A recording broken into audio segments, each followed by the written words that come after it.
The problem started the day I decided to go for a walk with my guide dog, Thor, a strong, well-mannered Labrador who is absolutely essential to my life. Anyone who has ever needed an assistance dog knows the extent of the bond, the love, and also the practical dependence that is created. Thor wasn't just a dog to me. He was my eyes, my security, my piece of autonomy. But for that woman, he was just too big by neighborhood standards. It was one of those mornings when the sun seemed to have come out of the oven. I just wanted to take my quiet walk. I was standing in the middle of the sidewalk, Thor by my side, when I heard the shrill voice coming from behind the fence of the HOA clubhouse. "That dog is too big. He'll scare the kids." No good morning, no excuse me, just the accusation in the air, like a sentence. I pretended not to hear. I learned a long time ago that certain people feed off the attention they receive. But of course, with people like her, ignoring only makes it worse.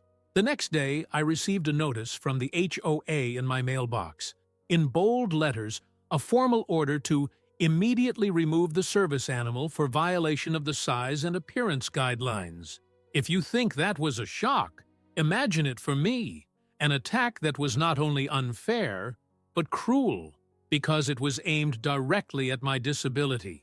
The woman didn't even try to disguise her prejudice.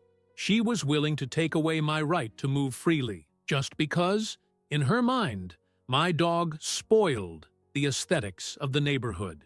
It took me a good half hour to digest this. First came disbelief, then dry anger, then a cold decision.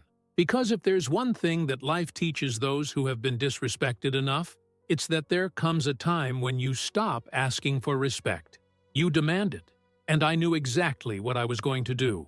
First of all, I took copies of all Thor's documentation, assistance dog registration, training history, medical report. Everything was in order, on paper, signed, stamped. Then I consulted the ADA, the Americans with Disabilities Act. I read every comma, every line, and the more I read, the more my blood boiled. Not only was she wrong, she was breaking a federal law, a crime. And what happens to people who think they can trample on others with impunity? One day, they trip over their own heels.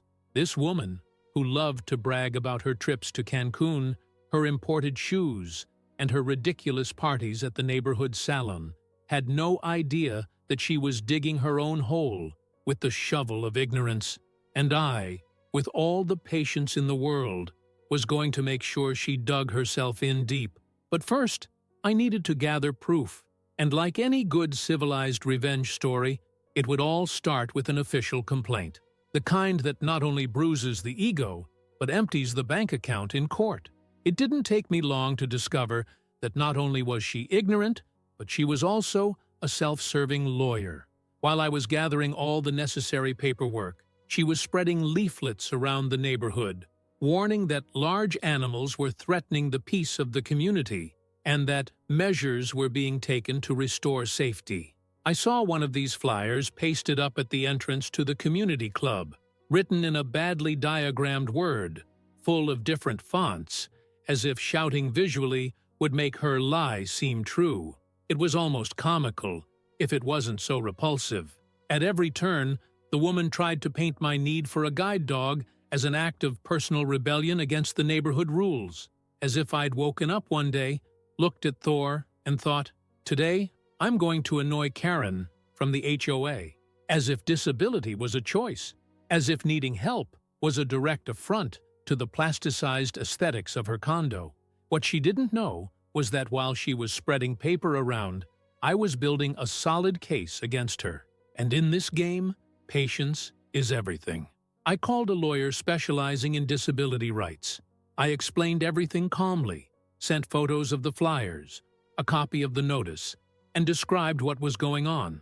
On the other end of the line, he let out a short laugh. The kind you know carries the weight of many defeated cases. "It'll be interesting," he said. I smiled. For the first time in weeks, I actually smiled. While the paperwork unfolded, she continued to dig her own grave with enthusiasm. She would organize emergency HOA meetings, where she would basically gather half a dozen tired neighbors and try to inflame everyone against me and my dog. The stories grew, from too big to potentially dangerous, from potentially dangerous to direct threat to children. I would pass through the streets and feel uncomfortable glances, whispers crossing the sidewalk, as if Thor and I were a walking biological threat. I wanted to get angry. I wanted to explode. But deep down, all I felt was pity. Pity for her.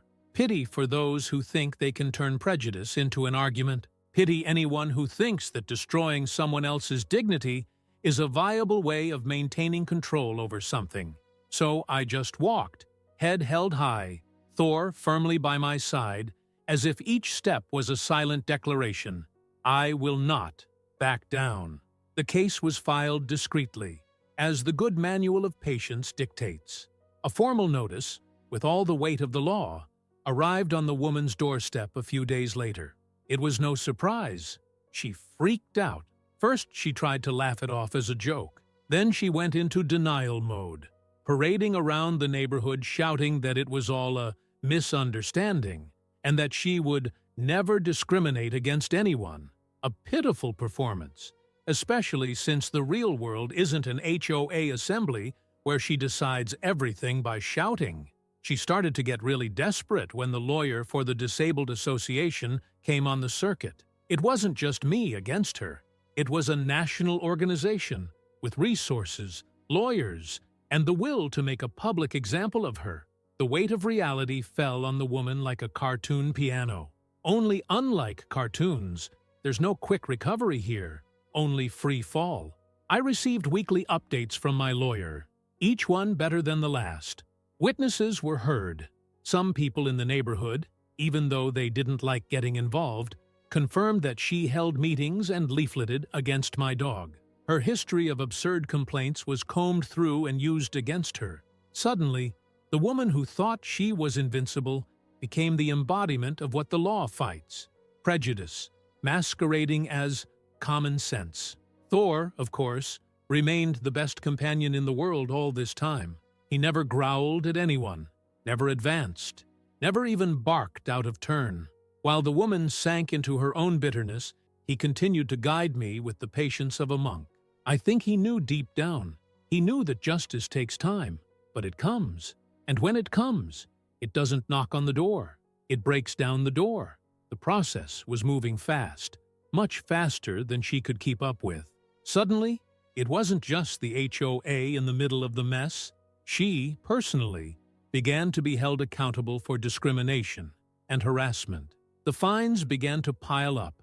The compensation that could be demanded from anyone who practiced that kind of violation was high, so high that, for someone like her, who lived in debt to sustain a facade of wealth, it would be practically impossible to pay. And that's when she realized too late, of course, that she had messed with the wrong person. Not just me, but an entire system designed to protect those she thought she could humiliate. What amazed me the most was how she still tried to hold it together, even though the world was collapsing on top of her head. It was almost sad to watch, if it wasn't so deserved. The woman walked through the streets as if nothing was happening, as if there wasn't a flood of official documents piling up in her mailbox, each one bringing worse news than the last. She even stopped to complain about other people's grass, the height of their fences, the number of pots on their balconies, as if she were the inspector of the universe, a show of denial that bordered on the pathetic. Meanwhile, my lawyer had already made it clear. It wasn't just about the fine. It wasn't just about the money, although the amount was already accumulating for something she definitely couldn't afford. It was also about the revocation of her license to serve on any HOA board again, the public exposure of the case, and the possibility, real and imminent, that she would lose her own home to cover the damages. And honestly, it was hard to feel sorry for someone who had spent her whole life stepping on other people's toes and thinking she'd never have to pay the bill. With each new step in the process, it became clearer how unprepared she was to deal with anything outside the little universe of control she had created for herself. The woman seemed to have spent her life believing that she could bend anyone over with a shout, a veiled threat, gossip planted in the right ear. But now, facing lawyers, hearings, and judges who were not at all impressed by the honorary title of president of the association, she was just another ordinary person, trapped by her own choices. I remember the day of the first hearing as if it had happened yesterday. She showed up in court dressed to kill, high heels, tight dress, heavy makeup, as if it were a gala, not a courtroom to answer for discrimination. She had that usual arrogant expression, the look of contempt for everything and everyone, as if she were at a neighborhood event and not about to take the biggest judicial beating of her life. But her pose collapsed even before the first half hour of the session.